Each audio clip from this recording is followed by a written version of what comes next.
Saudara, hampir 1 bulan kampanye pemilu 2024 berjalan. Nah, selama masa kampanye, ketiga pasangan calon telah menyampaikan janji-janji dan juga program apa saja yang akan mereka usung.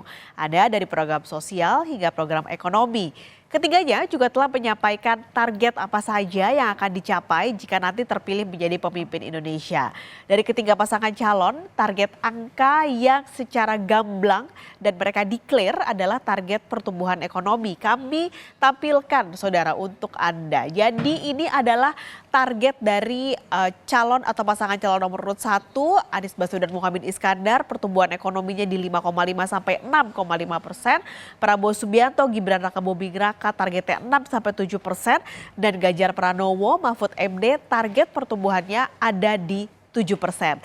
Kami gambarkan saudara, apakah target-target ini sesuai, realistis atau ambisius. Jadi kalau di triwulan 3 tahun ini PDB Indonesia ada di angka 4,94%, bahkan di bawah 5% ya.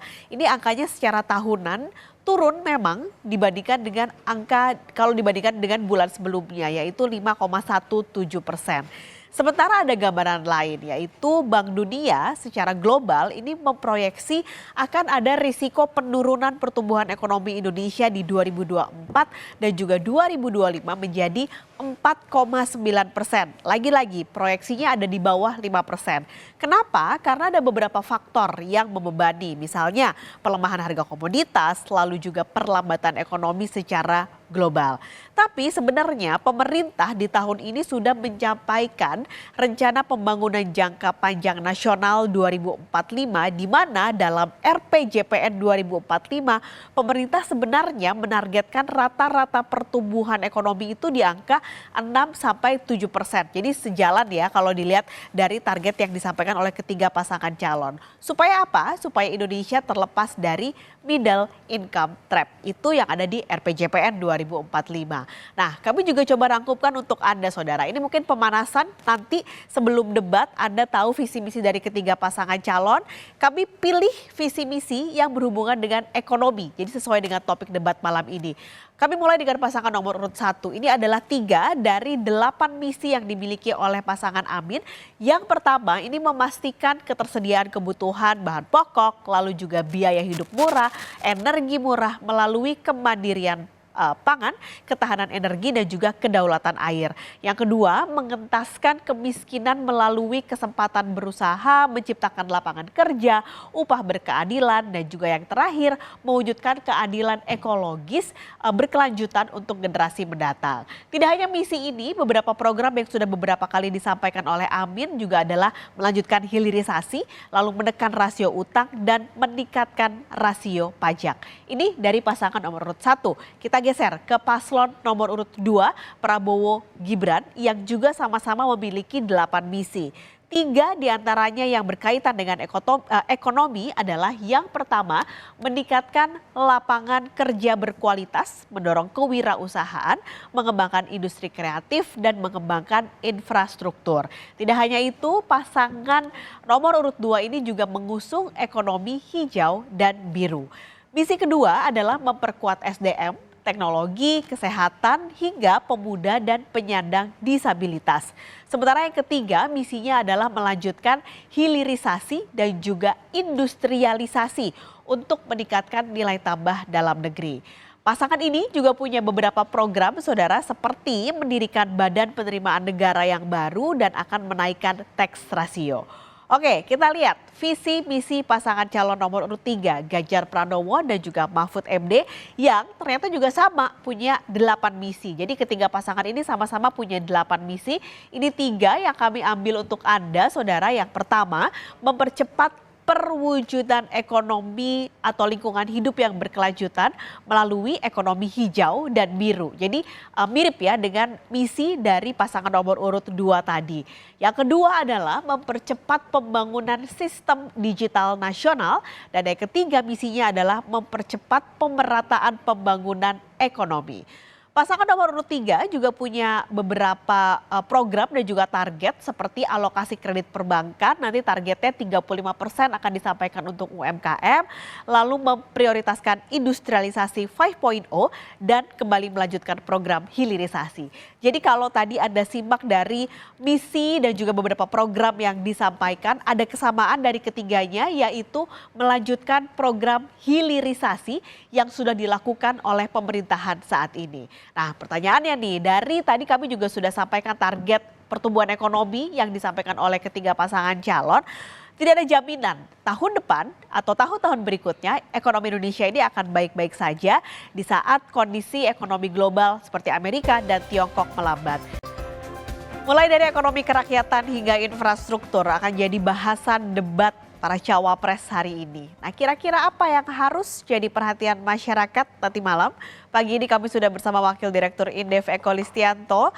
Mas Eko, selamat pagi. Ya, selamat pagi Mbak Paskalis. Oke, ini temanya cukup banyak untuk ekonomi di malam ini. Menarik karena ketiga cawapres sebenarnya tidak ada yang backgroundnya ekonomi. Jadi kira-kira apa yang harus diperhatikan oleh masyarakat ketika nanti malam cawapres ini akan berdebat? Ya, baik ya. Jadi ya memang para cawapres ini tidak ada yang backgroundnya ekonomi ya, tapi saya juga yakin ya dengan berbekal pengalaman mereka, terus kemudian juga ya semuanya sebetulnya adalah para pejabat begitu ya. Artinya mereka saya rasa sih cukup paham juga ya isu-isu ekonomi begitu Mbak Paskalis, karena kan isu ekonomi adalah isu-isu keseharian gitu. Memang tantangannya salah satunya adalah karena topik yang akan dibahas di dalam debat ekonomi nanti malam cukup banyak ya. Jadi itu yang akan menjadi challenge buat para cawapres ini begitu ketika mereka backgroundnya tidak langsung dari katakanlah ya studinya di ekonomi begitu, tapi kemudian harus membahas tema-tema yang cukup banyak begitu yang berkaitan dengan ekonomi. Nah, ini tentu butuh strategi ya bagaimana Hmm. memfokuskan begitu. Dan juga mungkin yang apa ya yang lebih bisa dicerna juga begitu kan oleh para masyarakat secara umum begitu ya. Itu akan mungkin lebih menarik begitu buat dibahas secara lebih dalam begitu. Oke, bisa diperhatikan dan bisa dipahami masyarakat, apalagi nanti sebenarnya waktunya tiap cawapres kalau dalam setiap segmen ini kan singkat ya Mas, per orang hanya bisa 2 menit untuk pendalaman visi misi. Waktunya singkat, jadi kira-kira apa yang harusnya bisa dimunculkan oleh para calon wakil presiden ini? Benar ya, kalau saya baca dari visi misi para ini ya capres dan cawapres yang sudah disampaikan di KPU itu memang dokumennya tebel-tebel Ya. dan cukup banyak sebetulnya isu ekonomi di dalamnya. Nah, ini dengan limitasi waktu yang ada tentu harus pandai-pandai nih ya mengelola waktu yang ada untuk bisa menyampaikan program-programnya secara lebih detail, lebih juga bisa dicerna begitu. Ini yang tantangan yang tidak ringan menurut saya karena kalau kita lihat dari dokumennya itu panjang-panjang, idenya juga banyak. Nah, ini kan harusnya ada ya nanti apa yang perlu difokuskan begitu dari masing-masing ide itu sehingga kita ya sebagai publik begitu masyarakat yang melihat itu bisa juga nanti kemudian oh oh ini loh maksudnya Hmm. kebijakan A kebijakan B yang ditawarkan ya kepada para calon-calon pemilih ini nanti begitu. Yang juga kami soroti adalah soal target yang ketiganya ini secara jelas menyampaikan target pertumbuhan ekonomi, Mas Eko. Pasangan nomor urut 1 5 sampai 6,5%, pasangan nomor urut 2 6%, pasangan nomor urut 3 ini 7%. Menurut Mas Eko, dari kacamata Mas Eko ini realistis nggak sih dengan target-target yang disampaikan oleh ketiga pasangan calon? Ya, kalau dilihat sebetulnya kan ini range-nya ini tidak jauh beda antara satu pasangan calon dengan pasangan calon yang lain ya Hmm. untuk target pertumbuhan ekonomi. Dan disampaikan di semua dokumen secara eksplisit begitu. Artinya memang ada angka kuantitatif yang mau dicapai. Tapi kalau kita lihat ya ini memang butuh ekstra keras ya untuk bisa katakanlah mencapai target tadi antara 5 sampai 7% tadi gitu atau Hmm. katakanlah kalau mereka nanti bicara soal pertumbuhan ekonomi 6%, 7%, maka harus ada begitu tawaran gagasan yang kira-kira ya tidak seperti yang ada sekarang ya, hanya istilahnya business as usual atau hanya 5%-an gitu. Jadi kalau cara-caranya adalah hanya seperti yang terjadi pada saat ini ya nanti hasilnya akan tumbuh hanya 5% seperti yang sudah-sudah ini begitu. Jadi ketika menawarkan target yang lebih tinggi ya 6% atau 7% itu harusnya ada cara-cara yang berbeda atau cara-cara yang lebih inovatif begitu untuk mencapai target pertumbuhan yang jauh lebih tinggi begitu. Karena ini penting sekali begitu bagaimana mengeksplorasi dan kemudian juga bahkan kalau perlu ada contoh konkretnya begitu memastikan Hmm. bahwa nanti kalau mau mencapai 6% 7% itu memang caranya tidak sama atau katakanlah caranya tidak hanya mengulang dari apa yang sudah dilakukan oleh pemerintah yang saat ini begitu. Oke, ada gebrakan-gebrakan untuk bisa mencapai target yang mereka sampaikan yang cukup tinggi. Tapi ketiga pasangan calon ini juga punya program yang menyangkut soal pajak, Mas Eko. Apakah artinya dengan target yang ditentukan tadi di atas 5% semua, lalu juga ada program yang menyangkut pada pajak, apakah artinya ketiga pasangan calon ini juga melirik pajak untuk mungkin kerja keras lagi untuk pembangunan? Ya, jadi kalau pandangan saya begini, kalau Hmm. kemudian arahnya untuk bisa mencapai 6% 7% adalah dengan mencoba untuk meningkatkan pajak ya, katakanlah setinggi-tingginya gitu ya, mencapai itu. Nah, ini juga akan jadi problem di satu sisi. Kenapa? Karena sektor swasta nanti jadinya takut begitu. Kenapa? Pajaknya tinggi sekali ya, tidak kompetitif ya mereka juga tidak akan mau ekspansi begitu. Justru yang terjadi bisa sebaliknya. Jadi apa yang dia harus dilakukan memang harus balancing gitu ya. Oke, ada target pajak yang sangat penting yang dimana memang tax ratio kita sekarang hanya 10%-an. Idealnya itu kita seharusnya sudah 15%-an begitu.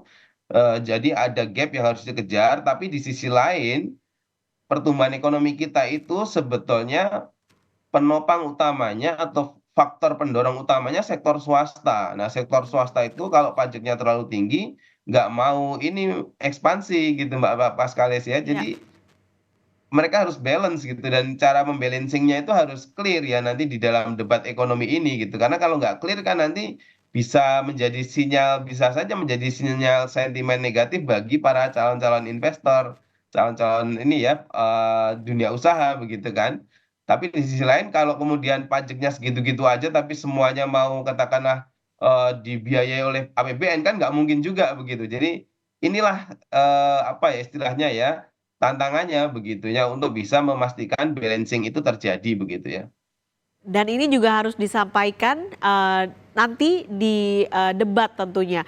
Mas Eko, tapi selama kita mendengar di masa kampanye ini ada beberapa hal yang mungkin berbeda pendapat antara satu paslon dengan pasangan lain yang terutama adalah soal IKN. Sebenarnya isu IKN ini pentingkah nanti dijadikan bahan pertimbangan oleh pemilih dan juga jadi bahan pembahasan dalam debat nanti malam, Mas Eko? Ya, salah satu tema ya atau subtema begitu dalam debat ekonomi nanti malam adalah isu infrastruktur dan isu perkotaan. Juga ada isu APBN, APBD ya. Jadi ini sangat relevan kalau IKN kemudian diangkat lebih jauh ya di dalam debat ekonomi apalagi narasi pembangunan IKN ya terutama dari pemerintahan Pak Jokowi ini kan tidak sekedar kota pemerintahan ya tapi memang kutub pertumbuhan ekonomi baru begitu diharapkan kan begitu ya dengan hitung-hitungan teknisnya ya menghasilkan peningkatan PDB dan lain-lain begitu ya. Nah ini eh, ada yang men-challenge kan ya salah satu pasangan kan menolak itu. Nah apa gagasannya kira-kira begitu ya. Nanti harus tereksplorasi juga begitu di dalam debat. Saya rasa ini juga IKN isu penting begitu. Jadi memastikan apakah hal yang mau dibangun ini memang punya impact ekonomi yang luas, yang tinggi, atau mungkin ada challenge dari eh, penantang kira-kira begitu ya. Alokasi misalkan nih anggarannya kan diperkirakan hampir 500 T gitu Ya. ya. Itu kira-kira kalau dipakai untuk yang lain ekonominya akan bergerak seperti apa gitu. Jadi opsi-opsi itu menurut saya sih mungkin ya apa memungkinkan begitu untuk ditawarkan kepada para calon pemilih begitu.